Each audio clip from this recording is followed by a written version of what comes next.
नमस्कार दर्शकों, मैं सिमरन और आप देख रहे हैं भारत न्यूज़ लाइव। आज की ये रिपोर्ट लोकतंत्र के उस पहलू की बात करती है जो अक्सर हमारे देश की बहसों में कहीं गुम हो जाता है।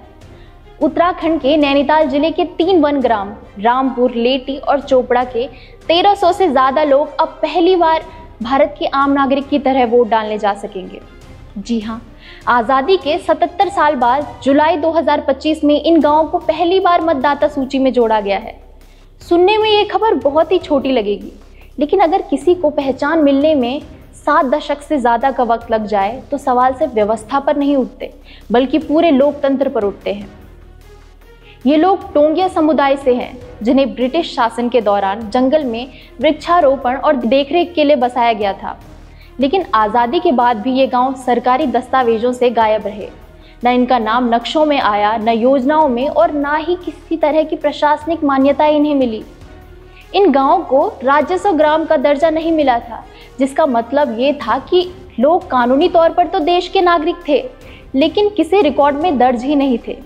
न राशन कार्ड, न आधार कार्ड, न स्कूल, न अस्पताल, और सबसे बुनियादी न ही वोट देने का हक।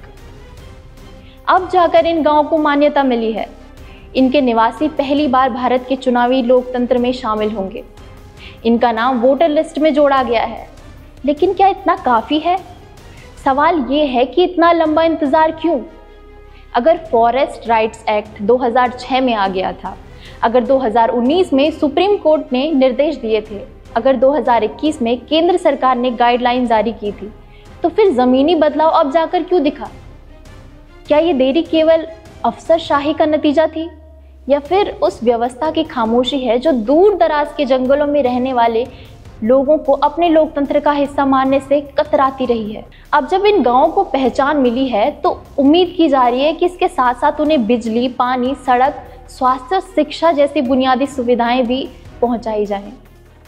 लेकिन अब तक का अनुभव तो यही कहता है कि पहचान मिलना शुरुआत है, मंजिल नहीं।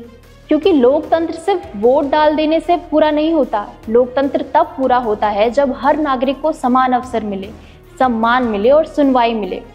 सरकारी कागजों में नाम दर्ज होना विकास की पहली सीढ़ी है, लेकिन असली सवाल ये है, क्या कोई इन लोगों को सीढ़ी पर चढ़ने में मदद करेगा, या ये सिर्फ एक आंकड़ा बनकर रह जाएगा? इन गाँव की कहानी सिर्फ उत्तराखंड की ही नहीं है। देश में अभी भी सैकड़ों गांव ऐसे हैं जो दस्तावेजों में दर्ज नहीं है, जिन्हें ना योजनाएं मिलती हैं, ना आवाज मिलती है, ना तो मीडिया वहां तक पहुंचता है और ना ही कोई राजनीतिक दल। पर अगर नीतियां जमीन पर लागू की जाएं तो बदलाव संभव है। लेकिन सवाल अब भी बाकी है कि क्या ये बदलाव स्थायी होगा, या ये सिर्फ चुनावी मौसम की खबर बनकर रह जाएगा? क्या चुनाव बीतने के बाद भी ये गांव फिर से भूल दिए जाएंगे, या अब व्यवस्था इन्हें बराबरी का हिस्सा मानेगी? लोकतंत्र तब तक अधूरा है जब तक हर नागरिक उसमें शामिल ना हो, जब तक हर गांव, हर भाषा, हर जंगल देश के नक्शे में दर्ज ना हो, और अब तक योजनाएं केवल कागजों पर नहीं बल्कि जमीन तक पहुंचे। उत्तराखंड के इन गांवों की चुप्पी अब टूटी है। अब भी बोल सकते हैं, अब भी ये बोल सकते हैं, सवाल कर सकते हैं, और सबसे ज़रूरी ये फैसला ले सकते हैं। शायद यही लोकतंत्र का असली मतलब है। आप देख रहे हैं भारत न्यूज़ लाइव और मैं सिमरन। भारत न्यूज़ लाइव से जुड़ने के लिए इसे लाइक, सब्सक्राइब और बेल आइकन दबाएं।